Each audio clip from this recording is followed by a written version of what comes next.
Hi, everyone.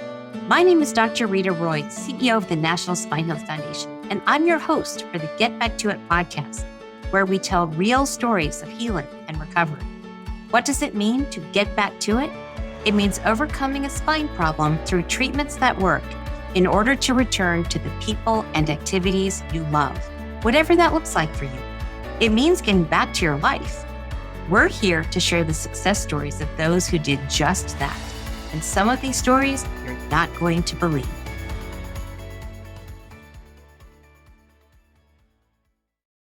At the Get Back to It podcast, our goal is to tell stories of spinal champions who've been able to achieve a better quality of life through spinal health care. Today's guest is Tina Fries from Huber Heights, Ohio.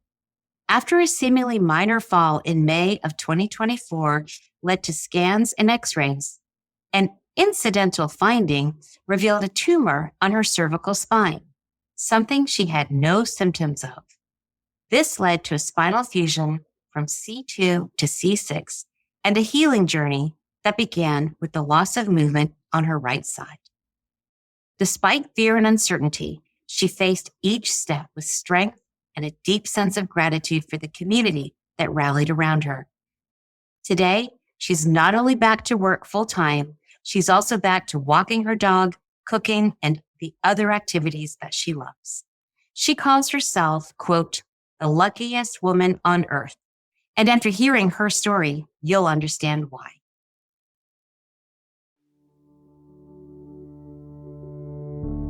Before finding out about my spinal condition, my life was very busy.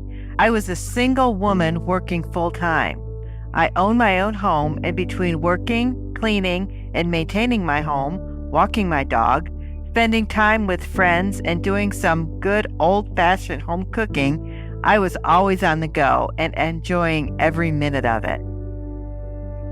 May 7th, 2024 started like any other day, but a seemingly minor accident would lead to a life-altering discovery for Tina. I woke up that morning to the devastating news that a beloved coworker had passed away from an aggressive form of cancer. A group of other coworkers and I decided to go to his favorite restaurant for lunch and toast him with our iced teas. While I was walking to the restaurant, I tripped over uneven concrete and hit my head very hard. My glasses were damaged, I had road rash on my face, and my left hand was bleeding. It all happened so fast. A few coworkers rushed to my aid. All I wanted to do was go home. They convinced me to go to the emergency room. A coworker went to get her car. When I tried to stand up, my left leg gave way. I'd pulled a muscle. I was admitted to the ER and went through the gamut of tests following a head injury. X-rays and scans of Tina's head came back normal. Nothing was broken. However, there was an incidental finding, a tumor on her cervical spine. The doctor was quick to say that not all tumors mean cancer. More tests were needed, and I already had a consult scheduled with the neurology clinic. After all this, I was admitted to the hospital for observation. We all know you don't get much rest in the hospital. I got up the next day feeling groggy and overwhelmed. It wasn't long until someone from a neurology clinic came to Tina's room to talk about the tumor. They emphasized again that not all tumors are cancerous, and that it is very likely that this was benign. They ordered another scan and said I should expect to see a neurosurgeon later that day. I thought, how could all this be happening to me? 2 days before, I was happy, healthy, and moving through life. The neurosurgeon, Dr. Anna G. Pollack, arrived in Tina's room several hours later and explained that her tumor had already done damage to her spine. Left alone, it would continue to do damage over the rest of her life. She would be faced with loss of mobility, bladder and bowel control, muscle control, and the ability to breathe. This news felt like a gut punch, but what choice did I have? We began discussing next steps. Dr. Pollack wanted me to follow up with her in 6 to 8 weeks with another MRI. I was cautioned that if any symptoms such as numbness or tingling in my arms or hands, I should immediately contact the clinic. Fortunately, nothing like that happened. Tina met with Dr. Pollock again in mid-July to review her MRIs. She explained that I needed surgery and that she hoped she would be able to remove the tumor without removing any bone. Again, I felt very overwhelmed. Although I was ready to go into work after the appointment, I came straight home and called off for the day. I'd been keeping this to myself, only telling my closest friends until I had more details. But now it was time to rally the troops and start making plans for surgery and aftercare. A few weeks after this visit, Dr. Pollock called her, saying that she had consulted with another spine surgeon colleague, and they both agreed that, given the tumor was wrapped around her spine, bone would have to be removed in order to remove the tumor. Tina was disappointed by this. My neurosurgeon suggested I schedule an appointment with her colleague, Dr. Sujit Bimareddy, so he could explain what needs to be done. I made an appointment for the next week. We discussed fusion with titanium rods and screws and the possibility of needing a cage inserted in the front of my spine 2 days after the initial surgery. I kept thinking, how could all this be happening to me? Prior to surgery, Tina underwent several tests and 2 more MRIs. This included a vestibular test and an EMG, an electromyogram of her arms. This is a test that assesses nerve functionality. Throughout the preoperative process, Dr. Pollock was always very calm and reassuring. She also promised that she would keep an eye on my spine postoperatively to ensure that there was no tumor regrowth. If there was, I would have only needed a few rounds of radiation to take care of it. I've been told that I had the A-team in the operating room with me that day, and I am so grateful.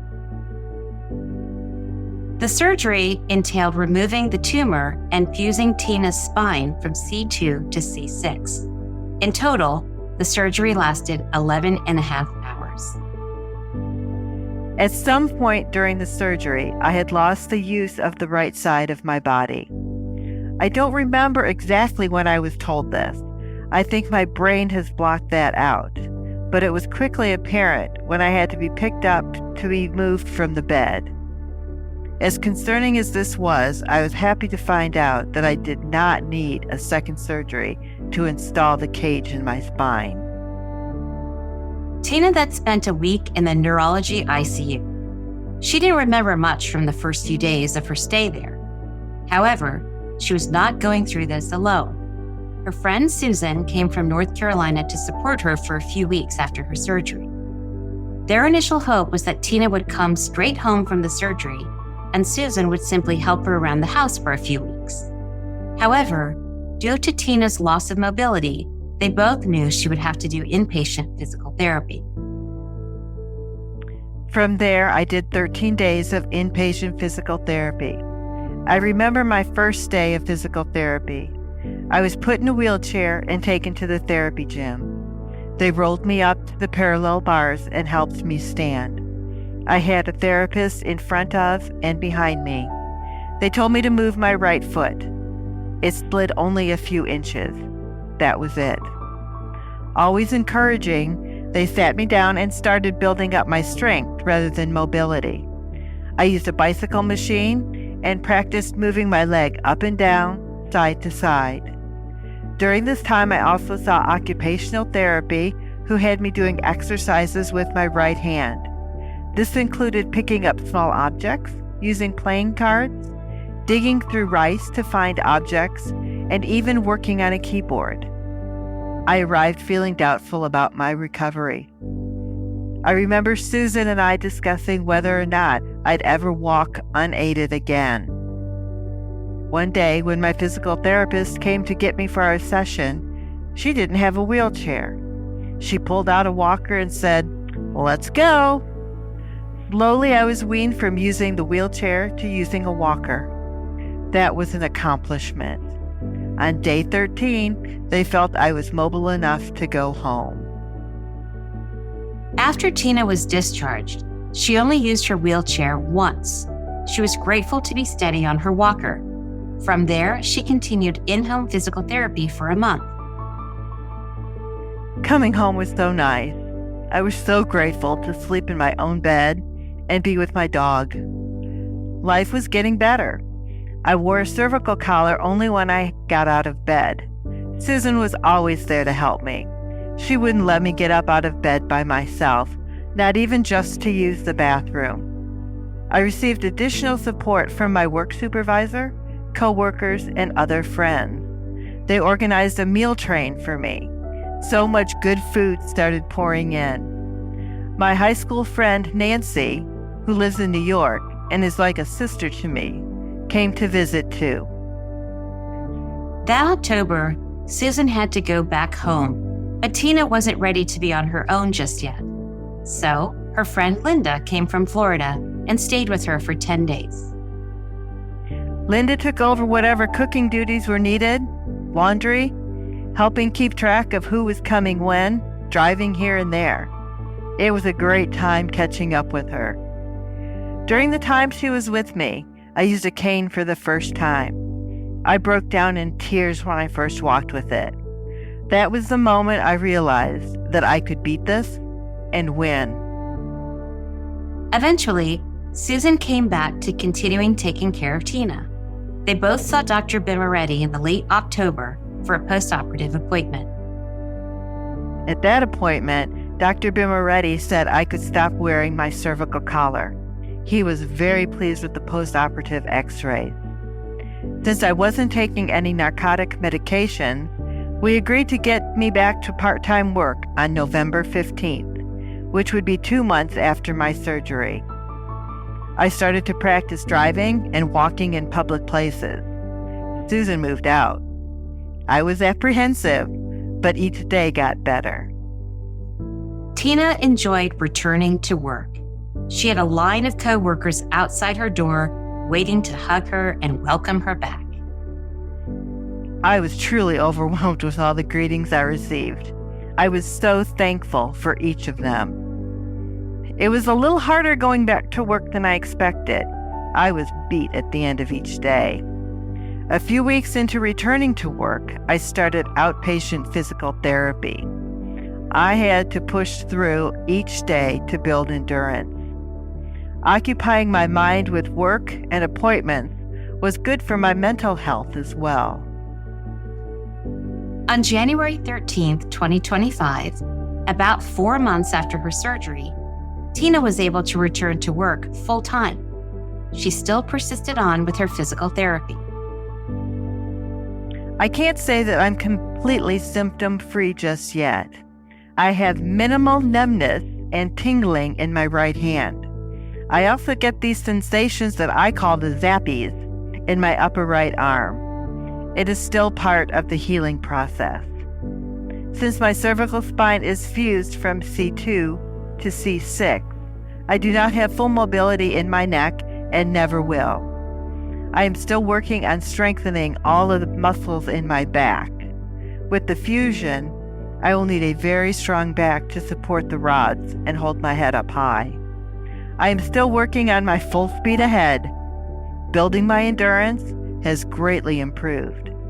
I am back to walking my dog most evenings, cooking on the weekends, shopping and lunching on Saturdays, laundry and cleaning.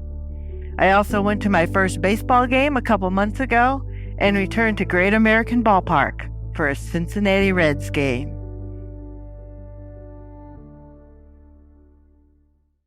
Tina! I know. It's been a journey. Wow. I cannot believe it. I can't believe how recent this is. Yes, I was 9 months just a few weeks ago. Mm-hmm. I am looking at you and I just can't believe it. You look, I mean, who would know? Who would ever know? That's what I'm going for. You're doing a great job. I mean, Thank you. Oh my goodness. You are just glowing. You are beautiful. You are Thank vibrant. Thank you. Just everything about you. I just am so I'm so excited talking to you and looking at you and hearing the story, just given, especially how recent this is. Mhm. Wow, you are the poster child for recovery. Thank you. You did all the Mhm, things that you're supposed to be doing and mhm. have done. And that That's has not been easy. the biggest thing is staying the course. You Yeah. really have to work at it. Yeah. Well, Tina, this incredible story that you've just shared with us is even it's even underscored in how amazing it is by the people who Mhm, rallied around you, mhm. your friends, your coworkers, your medical team. Everybody played a role, a really important role in every step of your way on this journey. And what we want listeners to know is how important and how critical having a support system is when Oh, you've got to go through a major surgery like this. mm, And, we talked about Susan and Nancy and Linda and your community of coworkers. Share with us what that was like. I mean, you strike me as a very independent lady, I and am. maybe asking for help is maybe not the easiest thing, I think, for you. No, it really isn't. But I am so grateful that they all came to my aid without hesitation. The only word that I can think of to describe is absolutely life-saving. If it hadn't been for them, I would not be where I am today. So important. And Mhm, that word life saving, that mhm, just saved your life. I mean, mhm, people don't think of spine conditions as something that ends your life, but it really can in mhm. many ways, both metaphorically and literally. And yeah, so incredible to have that around you. So sounds like you had a pretty awesome medical team as well. I You know, did. I did. your interfacing with the medical system started with an emergency room visit. Mhm. And so oftentimes people find a doctor by researching their doctor, interviewing their doctor, but you were given a medical team because you came in through the emergency room. Share with us what that journey was like. I am grateful that I chose to go to Miami Valley Hospital. They cared for me the entire way. When they said that they were going to be there, they were there. Um, I can't say enough about Dr. Pollack and Dr. Bimaretti. Their care and their guidance through this entire process, again, life-saving. Yeah. It's Mhm, almost like, it's painful to say, I'm really glad I tripped on the concrete and whacked my head mm, that day. mhm. Right? It I mean, that mhm, mhm. If I hadn't have tripped, and if this tumor had not have been found when it was found, the damage that would have been done to my spine and my chance of basically a full recovery was significantly decreased. yeah. So I do call that trip a gift. Yeah. As I was sharing the story with you, Tina, and going through your journey, one of the things I was most struck by is how quickly your life can change. I Mhm. think, you talk about that. Share with us what that felt like for you.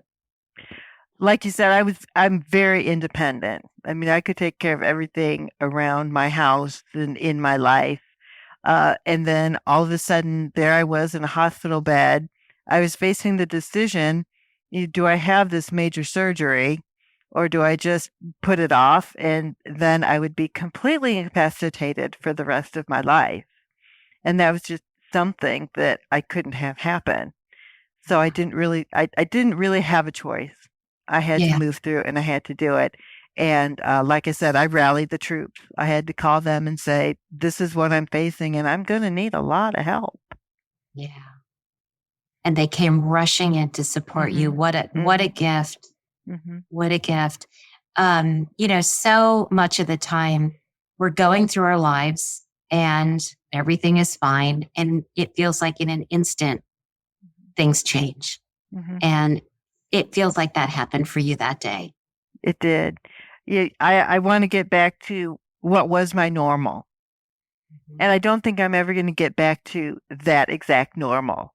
But even the normal that I have today is wonderful. Yeah.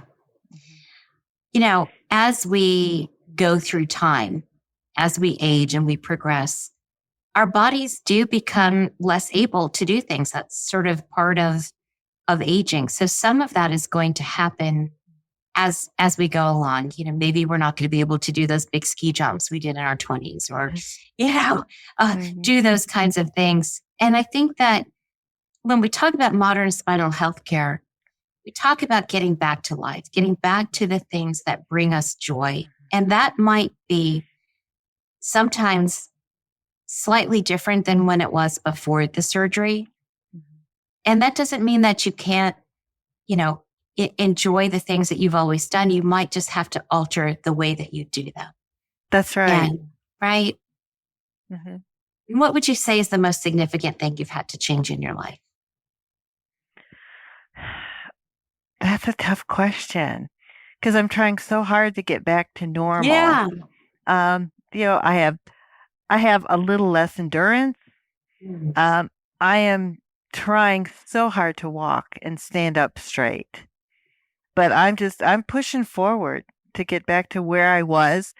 If I get back to 90 or 92%, I'll be very happy. That's pretty awesome. Mm-hmm. Being in the 90s, that puts you in the A bracket. So yay. Yeah. And just as a reminder, it's only been 9 months for what you went through. You were in the ICU, inpatient for a couple of weeks with that. So the body does need to recover, and it takes time to build that endurance. And just from what I'm seeing right now, you're working on it, and it is going to just keep getting better and better for sure. Yep. That's the plan. Yeah. Yeah, that's awesome. We also talk a lot about modern spinal care being able to allow people not only to get back to activities, but being able to get back to work. Share with us what getting back to work has been like for you. Oh, getting back to work, that was such a key part of my recovery. I really enjoy what I do and who I work with. I rarely get out of bed feeling like I have to trudge into work.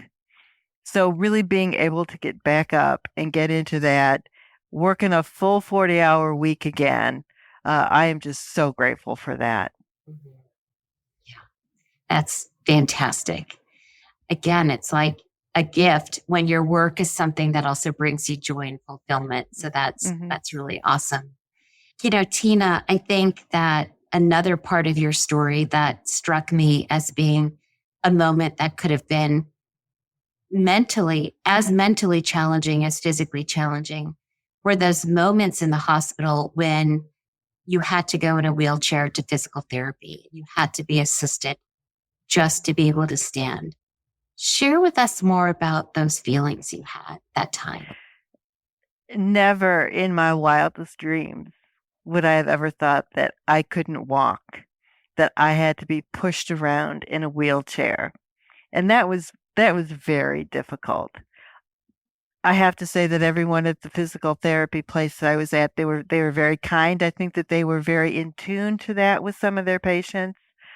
I was anxious to get up on my own, but being pushed around was difficult. You have a whole new perspective when you're sitting in a wheelchair rather than walking upright. You have a whole different perspective of what you see and how you feel. And a whole nother perspective on gratitude, right? And what that means to be able to be on your own, on your terms, on your own terms. That's right. Yeah. Tina, you, in your story, I know there's another very important part of your life, and that is your faith tradition that you call upon. Can you share a little bit of that with us? I do want to talk about how God played a role in this and how many prayers were offered for me. I'll tell you that people that I didn't know and people that I still don't know have prayed for me. And I am grateful for each and every one of these people. I think of these people every day.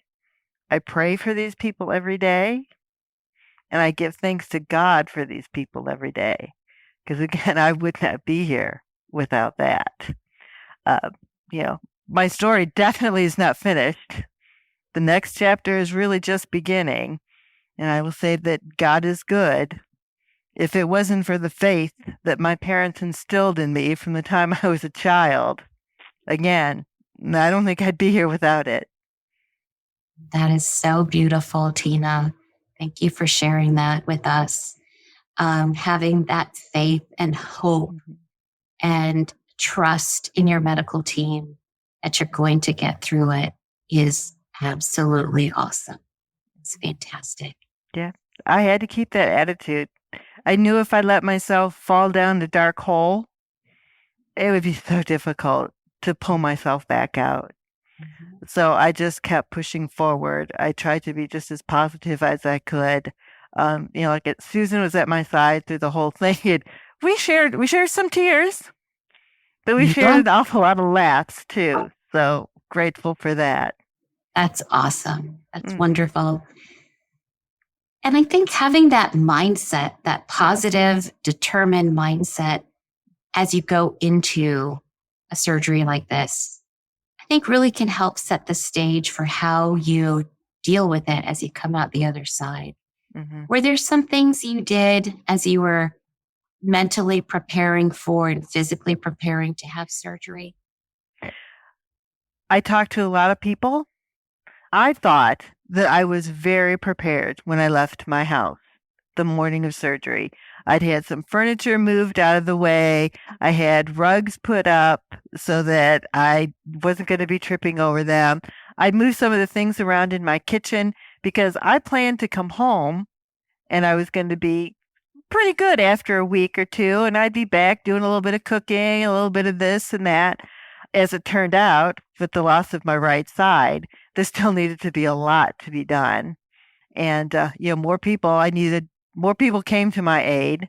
I had to have a lot more things done to my house, mainly in the bathroom, in the shower. I had to have more furniture moved around my bedroom that I intended on. That kind of forethought.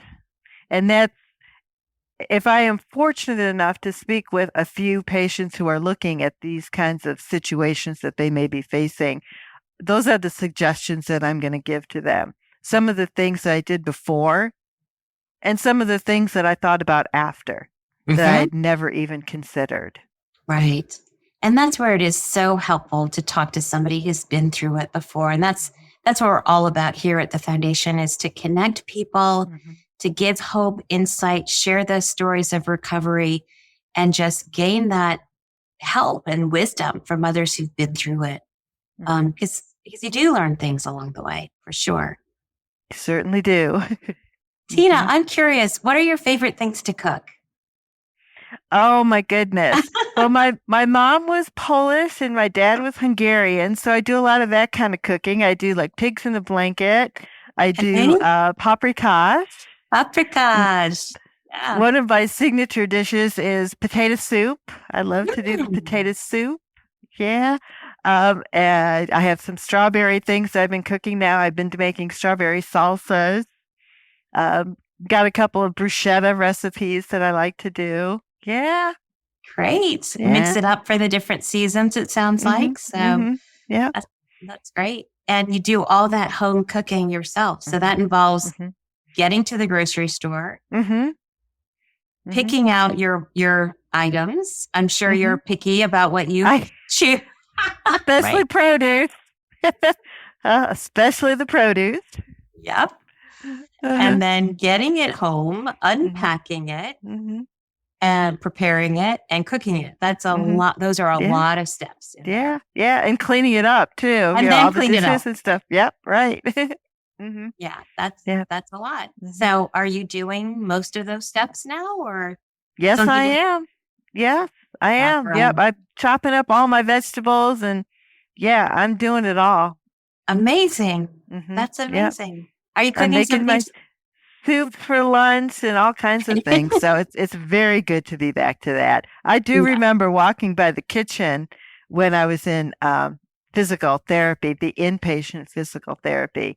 And I kept walking by that kitchen. I kept thinking, man, I hope one day I'm going to be back to doing that. Yeah.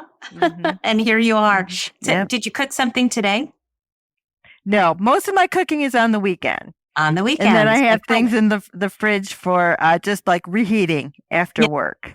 Mm-hmm. What are you planning to cook this coming weekend? What are some things on the menu? I would like to do bruschetta because tomatoes are starting to come into season, so I like to do that. I also have a recipe for it's called egg roll in a bowl. Oh, Uh-huh. Yeah, what's that's good. that? Yeah. What is that? You brown up a little bit of pork and you put some onion, and I usually like double the garlic because I really like the garlic. Put Ah, some cabbage and some carrots in it, some hoisin sauce, some sesame oil. Yeah. Oh, and red pepper. Oh, you can't forget the red you get pepper the and red spice pepper. that right up. Yeah. Yeah, because I do need to do some Mexican cooking too, because that's one of my favorites too, is Mexican. That's awesome. Yeah. That's Hmm. awesome. Hmm. Well, that's great. Well, I love thinking about that, and I love just imagining you being there, all that stuff going on, and Hmm. again, 9 months out from this major That's life right. changing event. Yeah. It's just absolutely incredible. It's Hmm. just absolutely incredible. Hmm. And Yeah. as for the tumor, Tina, was the Mhm. tumor benign after all? It was. Yeah. And I've had 2 MRIs since, and there is no sign of regrowth. Dr. Pollock says that we're going to keep 6-month MRIs going for at least 2 years Okay, and then reevaluate at that point and see great. how we'll schedule MRIs from that point. Congratulations on that Thank you. excellent news. Yeah. And any indication of what caused that tumor to grow? Just curious if they talked about that. Absolutely no idea. And we didn't know if it was a fast growing tumor or slow growing tumor. There's absolutely no history of it until it was found. So that tumor could have been growing for 25 years or 2 years. Yeah. There was no way to know. And chancing it to see just how much it would continue to grow just wasn't worth it. It was not worth the risk. Not worth the risk. Yeah. And you just don't know. So you make the best decision you can. Mm-hmm. And again, I go back to thinking about your medical team and how confident you felt with that team Mm-hmm. and the rapport that you established pretty quickly with that team. Mm-hmm. I did, yes. A lot of credit to Dr. Pollock for being a wonderful bedside manner, answering all my questions, and being so kind to me. The first time I saw her in office last July, and I just cried and cried and cried. I couldn't believe what was going on, and she was most kind. Yeah. Oh, that's wonderful to hear. Again, we talk a lot in the foundation about how important it is to have a rapport with your providers, with your surgeon in this case, because you're going to trust your life in their hands. And that becomes a very close relationship. And you got to feel good about that relationship. And it gives you confidence then on that morning of surgery. You leave your house and you're ready and you're in the right place. And, and then you leave it up to in God's hands and got all the parameters that you can control in place and you go for it. Yeah. Yep. I walked out fairly confident. I was scared. I'm not going to lie. I was scared, but I was confident that I was doing the right thing. So important, Tina. So important. Well, this has just been such a fascinating conversation. Is there anything we haven't talked about that you've thought about that you want to share with our listeners? No, I had all my notes in here, and I again want to say that that fall was a gift. Everything happens for a reason, and I didn't break any bones in my face. I didn't break my nose. I didn't lose any teeth in that fall. So the only reason that I figured that I tripped over that concrete that day was to find this tumor. That's absolutely amazing. Absolutely amazing. And you had some reluctance there to even go to the ER. Were it not for that awesome group of coworkers once again around you saying, yeah, we're just going to go take a look. Just make sure.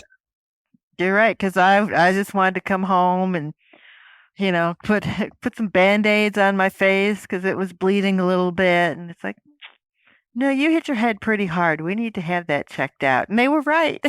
Yeah. Mm-hmm. Yeah, that's Mm-hmm. awesome. Well, Tina, how did you find the National Spine Health Foundation? How did you find us to tell your story with us? I was browsing on the web and I was looking for some place where I could give back to people. What can I do to help? And I came up with a couple different organizations, and then I clicked on the National Spine Health Foundation. And your program for being an advocate really appealed to me. So that's why I chose the National Spine Health Foundation. Tina, I'm so glad you did. And that just fills my heart with joy because that's what we're here to do is for people to find us, to get hope and to share hope. And the fact that that you found us and that our mission resonates with you gives meaning to my day and to what we do because that's what we're here to achieve. So thank you so much for joining us and You're for being welcome, willing and to thank you for share. having me. I can't wait to really get started. Yeah, we're excited to have you join as an advocate. Tina, I want to thank you so much for being with us today and for sharing your incredible journey with such grace, strength, and humility.